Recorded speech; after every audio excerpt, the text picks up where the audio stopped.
We're back. It's the John and Chas show. Hashtag we're going to name it something else. Yeah. So, hashtag we don't know what yet. Wait, I have this working title. So working title. We will feedback if you want to provide it here. Bending Rulers with John and Chas. Conversations about contrarian cognitive conundrums and other things that do not begin with the letter C. How's that for a title? Yeah. Bending Rulers, because what we want to talk about is not your norm, but we do want to cover, we kind of have like core topics we want to talk about. Yeah. Marriage, of course. Right. Family, of course. Health and wellness, but we're also going to talk about some just, what's going on in the world. Right. And but maybe how it relates to those core topics. Your marriage. Yeah. Or your family. Yeah. Or your health. Today, we're going to talk about... Well, let me throw something out there first. We are... I hate the word conspiracy theorists because that's not what we are. We're truth seekers. We refuse to accept what we're told in any form or fashion. We question everything, and you should too. We are truth seekers from way back. Way back. Old school. Like old school. Like 2020 got nothing on us. We've been looking at this stuff for a long time. So we really kind of wanted to jump into a little of the shiz that's going on right now. Yeah. And I'm sure you guys are all aware, like, most recent news of today. One week into January, into 2021. Happy New Year. Happy New Year, right? Yeah. Little Is anyone else ready to return their subscription to 2021? We had our trial run and we're done now. Yeah. No. 7-day test period. Was it that meme 7-day trial period's over now? Yes. So don't charge my credit card. Yeah. So we were going to talk a little bit about what went on this past week in the nation's capital. Well, here's something. People don't know how to spell capital, so that might be something. Capital. It's Capitol, the building. Capital is the place. The like the capital city. Okay. But people keep getting that wrong. Capitol. So there's your hashtag grammar lesson for today. I've been spelling that wrong on all my rants. You're welcome, Dave. Thank you. I educated him. So today. Yeah, we're gonna relate that to sexy sex or something. No. Probably. Maybe. I don't know. We'll see. So, yeah. Just the offense of the capital relate to sex. Okay, but most of you don't know because I didn't really post about it a lot. You're in luck. That John was there. I was there. So we're gonna chat about what went down, what you're hearing about went down, and what he actually saw with his own eyes. Yeah. So take it away, babes.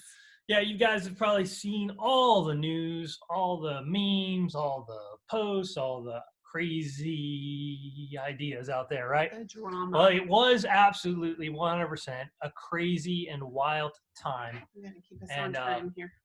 So why did I go? I went mostly because I felt like this feels like there's going to be some history going on today. Historical event, unprecedented. Not to be confused with her story. Good one. So. Good one. No, but it's unprecedented. Like, when in the history of ever, okay, so when we say we're truth seekers from way back, I have no doubt at all that there have been fraudulent elections since the beginning of time, since elections were a thing in the U.S. But this one got a lot of people real big and in your face and unprecedented. So John was like, history's going down. I want to go check it out. So it's really cool. Even the last election, half the voting public was like, something's not right here. Something wasn't right. There was voting for, in this election, there's voting fraud. So if you maintain any faith that there will ever be not election fraud, I'm going to suggest you give up on it. But anyway, so Washington was absolutely wild. The day started off pretty mild and, tons. I don't know how many people were there. Nobody has any idea. I have no idea what 1 million people look like. It looked like a lot of daggum people. And so, eventually, so all the stuff you've been seeing in the news, they said there was Antifa there was anarchists, there were white supremacists, and there's Trump supporters, libertarian. Yes, all those people were there. Absolutely, all those people were there. But no matter who they were, everyone was upset and emotionally charged. Period. Well, I feel like from whether it's a Trump supporter or someone who's more like us, who is like, we want government. I want my government to be about this big, like tiny government. Don't tell me what to do. Don't tell me how to live. We could go on for hours about how beefed we are about government overreach, but we won't bore you with that right now. But So there were probably people like that, but no matter the case, you're talking about people who are like, I am so sick of Yeah. not being heard, of my voice not mattering. It should be that, the government fears the people, not the people fear the government. And we have lived through a year of hell because our government has reached its hands in Yeah. way too far. Yeah. I always like to say, well, I'm not the only one. Government makes a problem. Mm-hmm. Then everyone's like, oh, we need to fix the problem. And then government says, oh, we got a solution for the problem. Well, you made the problem. Right. My opinion. Right. My opinion. You think what you think. But anyway, so that day, right, you had, I don't know, let's just call it hundreds of thousands of people swarmed up to the Capitol building. And then, of course, you had the people who came prepared. Now, by and large, the majority of people were just what you would think of your average Trump supporter, probably middle age. They were just there to wave a flag and cheer. And that's kind of probably why they were there, and maybe stand outside and yell. Right, that's Yeah. there. Well, you've got hundreds of thousands of people there. You're going to have the more extreme type, whatever spectrum, wherever that, whether you can be an extreme Trump supporter. I mean, to be honest, You with could be that many people, yeah, I'm surprised that there wasn't more chaos. Yeah. And we're talking about Trump held rallies for months prior to the election where 30,000 plus people showed up almost every time. Don't know what's going on with my neck right now. It's really weird, but 30,000+ people every time, and nothing crazy. Yeah. So we're talking about a huge group of people who, again, are tired of not being heard, right? Yeah. So go on. Yeah. So I was one of the first people, relatively speaking, up to the Capitol, because I was there with a friend of mine. I said, everyone was like gathered down by the Washington Monument. And I said, I don't know why everyone's down there, because today was about, they're confirming this electoral vote, and all the action's going to be over there at the Capitol building. So I told my buddy, I was like, we need to get down like the Capitol building. So we got there, and there was maybe like 100 people there. And I think when we got down there, Trump, by the time we kind of got there, I think Trump was kind of wrapping up his speech, and told everyone, hey, go down and let your voices be. I forget, I didn't even listen to the speech personally because I didn't really care, but I was just there for truth bomb. I was there for the show. I'm gonna admit it. Well, also, we want our government this big. So I want my government this big. He was there because, again, it's historical. People are tired of not being heard. But go on with what you're saying. I want to tell what was going on my end of the world with him being there. No, go ahead. Yeah, so 200-ish people maybe. Yeah, we get there, and then people start filing, and so you're more extreme. There were already like people down there who were kind of like the more on the extreme level. They knew what was going. They knew stuff was going to be going down. They were already there. Few of them, and then they all came up, and then they started going. Like the first layer of barrier was, like they say, they crossed the line. Well, the line was T-posts and plastic net fencing. Right, they had several layers of this from the outer perimeter wall of the Capitol front yard, I guess you want to call it that, up to the front steps. And so it didn't take very long for people like, screw this. They pushed through. There were like almost no police there at the time, at least out in front of the building, and kind of all pushed up to the front of the Capitol, and the police all kind of fell back, and they started kind of getting behind barricades. And everyone kind of stopped and chilled there, because they're like, okay, well, we got to the front, and like, okay, what do we do now? And you had, because nobody wants to die, right, because right now you got right there is you got cops with guns, and you're like, and they're looking really scared. They were looking scared, and like me, I wasn't about to go up and get shot, beaten, pepper sprayed. I wasn't there for that. That wasn't me. Yeah. But you immediately had guys on like on bullhorns, like, "Come on, save your country! Don't you want to save your country?" And people. There weren't that many. Still weren't that many people. Maybe just a couple hundred people, but they're still filing in. And eventually, you get to thousands, and then tens of thousands. I don't know, 100. Like it started getting pretty wild. I was just kind of like standing off. I mean, like I'm watching. So you had cops with guns, and then all of a sudden, like you hear all like. Before we even crossed that line, like I guess they started calling in reinforcements. You just hear sirens coming from everywhere, coming down to the Capitol. I was like, oh boy, it's about to get real around here. Okay. That's probably when I said that text to my wife. Pause. Here's my turn now. Okay. So I haven't had much communication with him. I'm watching our friend share a couple of videos on the interwebs because I don't hear much from him. But I'm trying to watch Trump's speech on, live on YouTube, or just get intel on what's going on. And, I've got low key anxiety because my husband's at this place that's could potentially be dangerous, right? And he sends me, okay. So I'm watching it, and I'm watching all of people be all fired up, all of this stuff. And then I think I saw that Pence had rejected the what would you call it? The overturning of the election. He had rejected that, or whatever you call it, or said he didn't have the authority to do that. Oh, whatever it was. And right after that, John sends me a text that says, "Getting wild." That's it. Getting wild, y'all. He drops that bomb on me, getting wild. And then the next thing I hear is that the Capitol had been breached. And I'm like, tell me more. Nothing. And then a friend of mine's texting me, "Hey, how's John doing? How's everything going?" And she's like, "Oh, did you hear someone got shot? A lady got shot in the Capitol." Still nothing from my husband. Carry on. He laughs. But I don't. So no, people are crowding up, and then these police start marching in from this, like a whole line of I don't know, several dozen, cops already decked out with riot gear. They got their shields, they got their covered padding, whatever. They're ready to rumble, right? And we just kind of let them in. Like, we're kind of up there, and they kind of walk up from the side, or they jog in, and nobody stopped them, nobody held them up. And they kind of get up there, and they kind of get behind the barriers, and then they run up and just start pepper spraying the crap out of people, and then but more people are still showing up, so you're getting more people, kind of the energy's vibing, and people on loudspeakers yelling, "Come on, we gotta stop the steal!" Wow. Just pumping the energy, like hype men out there, right? Hey, y'all know, if you follow me for any amount of time, you know how I am on energy. Energy attracts energy. People are attracted to like-minded energy.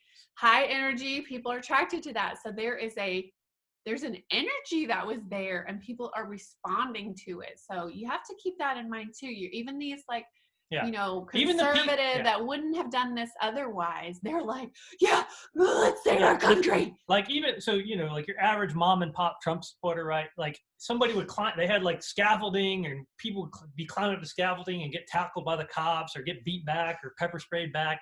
Flashbangs were going, they were chucking flashbangs into the crowd. It was wild. That was insanity. But even your standard mom and pop Trump supporter, every time somebody would make a little progress or whatever, they're getting into it. Yeah. Cheering it on. That is hilarious. And more people losing their timidity. You had your first, first nut going. Then you get your second followers, and then people start going in. The lone nuts, I wasn't willing to go that. I probably spent the better part of an hour. I went around tearing down, I saw all this plastic netting. At least on my side of it, I was on the right hand side of the front of the Capitol. And now you're exposing your anti-government ways. Yeah, you don't know. I am anti many aspects of government. We want our government this big. This is what I want you to remind you of as you hear us talk. So I was like, well, I'm going to do something to help out. So before the whole front yard got packed, I went in and I was like, I saw, there's all this plastic netting, there's T-posts just everywhere. I'm like, this is going to be a problem. Because I'm thinking well, people need to run away real fast, because I don't know what's going to go down. If shots start getting fired, people are going to scatter like crazy. And so he was tearing down some of that outer border fencing. I rolled up, I don't know how many, thousands of feet of plastic fencing. I don't know how many daggone T-posts I pulled up out of the ground. Most people just kind of look at me, it's like, "Hey, good job," I'm like, okay, whatever. I'm just gonna keep ripping these T-posts out. That was John's way of aiding in the protest, I guess. Yeah, that was my contribution. So by the time I get done with that, I'm all winded. I'm taking a break, and I'm just watching, standing kind of off to the wings. And I was like, I'm gonna go around to the other side of the building, right? So I go around to the other side, because it's a whole big building, right? It's got a whole nother side.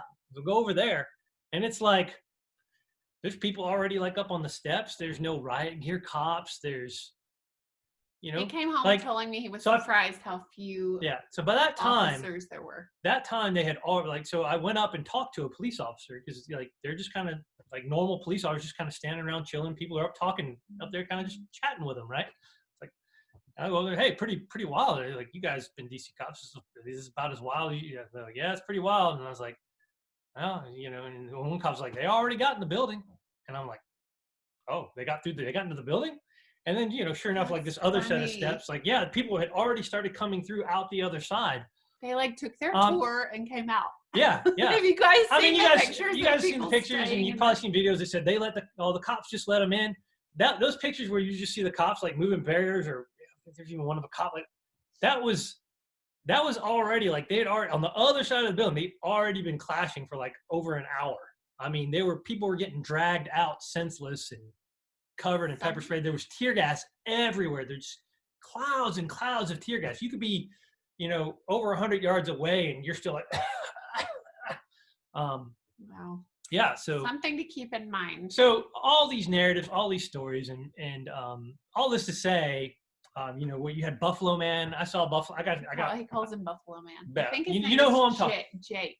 You know who I'm talking about, Buffalo Man. Everybody. And all these people like, oh, he's this, he's that. It doesn't really matter who or what he was. My personal opinion. I know there's many people probably who are who know us or whatever, probably disagree. I don't really, if you were there and you saw the number of people, and yeah, there's, this one woman who was shot, that's tragic, but it's almost kind of surprising. And there's even a theory that maybe wasn't even a real thing, but either way, never mind. So the point being is that, if you were like, there wasn't really that much damage. The only building that was damaged was some broken doors and windows in the Capitol. And trust me, like, you could have walked up all around this building and just busted windows. They could have busted every window that they could reach. But no, all they did was like the main front door and like the main back door, and then I think there's some doors inside that kind of got busted up. Little trap, very minimal amount of damage. When you consider by the end there was probably well over I don't know 100,000. Like I said, I don't know how much they looked. Hundreds of thousands, thousands and tens of thousands, 100,000 people all around the Capitol building.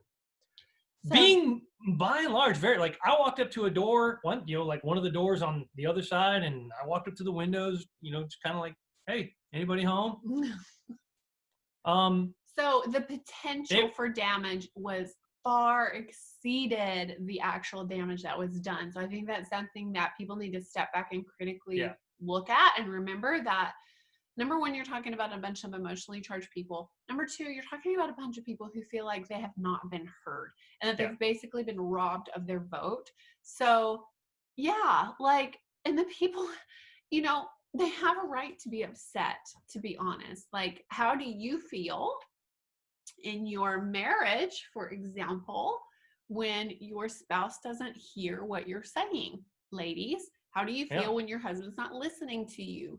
Husband, how do you feel when you're trying to communicate something to your wife and you feel that she's not hearing you or respecting you? Or you've been taken for granted. You're talking like hundreds of thousands of people who feel that way. Yeah. Imagine how they've tolerated a bunch of crap this year. Many of them possibly lost their businesses. They're pissed. They're very pissed. They have every right to be honest. Like, they have every right to be. So we got a couple minutes left. We probably need to wrap this up. So my takeaway is don't get spun up about this. Is it monumental? Is it historical? Is it impressive? Yes, it was absolutely cool to see. I'm glad I went. But I'm going to come home and I'll be like, you know what? I need, first and foremost, take care of you. Take care of you. Take care of you. You do. Take care of your own mental well-being, your physical well-being. Next thing you do, you take care of your loved ones. Oh, we're kissing. Yeah. Take care, do what you need to take care of your loved ones. That doesn't mean getting angry about, whether you got turd A or turd B sitting in the Oval Office. And now you see more of how we feel about government. I'm not anti-Trump, but that doesn't make me pro-Trump. We're not dissing anyone particularly, but again, why really get wrapped up on whether you get A or B? If the changing out of one person makes a huge impact with your life, there's a problem with the whole system. That's right. Period. That's and right. What we say, structure your life. Think about what can I do to structure my life to where this system impact minimally. What can I do to reduce the impact of the system on me? Because as John has said this whole time, what's going on in our society is it's definitely an awakening and an eye-opening, but the answer to it is not a political solution. No. The answer to it is you. it starts first with you. What do you have the most control? You have the most control over you. You have the most The way control you in your think. home and your Right. family. Then in your neighborhood, your city, your county. Start That's locally. yeah. The change really starts from The the bottom. bottom up, Yeah. not up down. And You know, so many people are looking up for begging for a big government to fix all of their problems when you could really make great Yeah. changes on a local level and even in your own family. So Yeah. that's kind of the message we want to leave you guys with. Hold up. There was He's one got- thing I said he's got we were one going to more tie this thing. in. So the We best. did. We did. We just kissed on camera. Right. That But was no. a major tie-in. We said, Good job, how does guys. this relate to great sex? Oh, no. Okay. You said we might talk about sex Well, times. We will talk about sex in the future. So I'm just short. Best thing you do, have great sex. The best thing you can do in 2021 for yourself and And your if loved you one. want to know more on how to do that, We'll talk about that too later. Not this today. is my timer There's to a tell us timer. to shut Wrapping up. it up. All right. If you want to know more on that, I have an awesome book. Hey, we should write a book. Someday. I have an awesome group about Let's Talk About Sex. It is unfortunately Stop for digging. ladies only. I thought I stopped it for 17 seconds. Anyway, it's for ladies only for now, but the two of us will be talking about this topic some in the future. So take care. You're welcome. I'm sure you guys will enjoy it. All right, that's it for now. Bye-bye, you guys.